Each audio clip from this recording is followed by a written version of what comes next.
Hey everyone, we are 3 days out from the rookie Sealand 3.0 at the time of recording, and this will be another list review for that tournament, which I am TOing. The tournament itself is a rookie tournament where only rookies can win, and the veterans are all there to help the beginners learn the game. Right now, we have 18 signups, and 9 of them are veteran, and 9 of them are rookies. Perfect sign up. So what I'm going to do is I'm going to match up for the first round. I'm going to match up veterans against rookies all the way down the line. Um, and then for the second game, I might do a little bit of an adjusted Swiss draw. So, like if there are two rookies that in Swiss draw would face off against each other, I would maybe shift it around a little. Now, the list that I'm going to review today is from Lukasz, our resident Polish player here in Denmark. Lukasz is an absolute good guy. He comes to many of our tournaments. He has yet to win any of them, which is a pity because I have actually ranked him pretty highly at times. Um, with his lists, he's quite a good list builder. He also has a range of armies and a range of good hobby interests as well. So let's see what Lukasz is doing for this event. Unfortunately, it's going to be in pictures because Lukasz sent me screenshots of his army, but we can manage, right? So this is what he's doing. Now, the rookie tournament is 800 points, which for me was like I thought let's do something a bit different, something where I can be sure that beginners can finish their games in 2 hours and we can finish up the day in a timely manner. And at the same time, it sort of forces people into thinking in a different way, which I kind of like. So Lucas brings 14 order dice, 799 points. 14 order dice is very, very good at 800 points. 14 order dice is right in the Goldilocks zone for 1,000 points. And he's bringing 200 less. So it's a really good order dice count. He brings Soviets, and there are ways in which you can really boost your count with Soviets. He brings a junior lieutenant, inexperienced. For those of you who are rookies going to my tournament, you'll see this quite a lot among competitive players. It's the standard way because many of us view the lieutenant as just a tax or maybe like a small morale bonus. And as such, you don't want to pay too many points for him because he's not worth anything more. So that is why Lukasz brings that junior lieutenant. Then he brings naval infantry. These look amazing. There's Simon Brecken has just painted up some naval infantry for himself, I think, and he's posted them on the Facebook pages.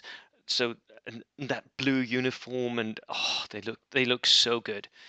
So and these are 8-man units. 4 of them are tough fighter because they have submachine gun. I think they're tough fighters in advance actually. So the submachine guns are cheaper. So a good amount of push ability in these units, but they are regulars, so they're not ultra survivable. Commissar, very good and very cheap way to get an order dice into your list, and also he's very good at staying back with your inexperienced dudes. Bielski partisans, these are very, very good. They're green partisans, they're inexperienced. They take rifles, and you can take a Panzerfaust, and I mean, they're just, and they have vengeance, green, Bielski partisan vengeance. I'm not sure what that is. We can go and check it out in a minute. But these inexperienced partisans, for 75 points, you get a very large unit with a Panzerfaust. That's just a very, very interesting proposition, isn't it? Then 2 guard squads here with Panzerfaust, riflemen. These are skirmishers, like most of the other things here. They can skirmish up, and that Panzerfaust will mean that enemy armor will try to stay at range, which is what you want. The free squad here, again, green, have anti-tank grenades, again, pushes a little bit against enemy tanks. And then next up will be a medium mortar. Let's just check out what that is. Here we go. That's not it.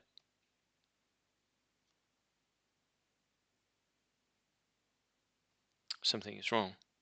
Just a sec.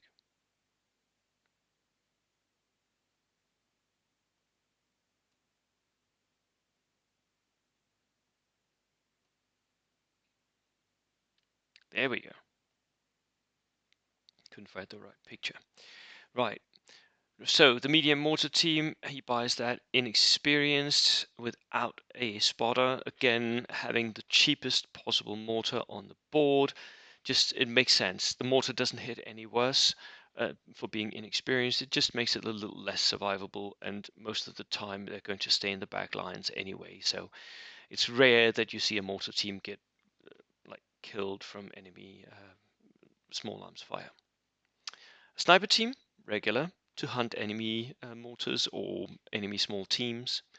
And then here, this is the reason why he gets his order dice boosted so much. He brings tank hunter teams with Panzerfaust. These can forward deploy, so he wins the forward deployment game with 1 sniper and 3 tank hunters, all of them pushing up. All of them have a Panzerfaust, which again makes them dangerous to enemy army, and they have submachine guns as well. Um, it's not, I mean, 2-man unit, yeah, they are a small team, but they are regular, so not massively survivable. But it does push the enemy back, and you can go down, so most of the time you should be very, very hard to hit, and thereby survivable. And the final thing that he brings is a BA-20. The BA-20 is a beast, an absolute beast. It's a wheeled armored car that has 7+, it's close-topped, it has a flamethrower. It has a flamethrower that is a vehicle flamethrower, so it has 12 inch of range, which means that you're going to have to stay 24 inches away from this BA-20 because it can move 12 and then fires flamethrower 12 inches. That's 24 inches. And a flamethrower is pretty likely to kill whatever it hits. So it's something that Lukasz, I think, will keep back in line of sight blocking cover and then just wait for you to drive too close, and then he'll pounce and kill something. Most of the time you won't see people actively going out hunting with these because it's just one shot. If you miss, you're pretty vulnerable. But yeah, a very, very nice, very strong army list here. Something for the rookies to fight against and try to.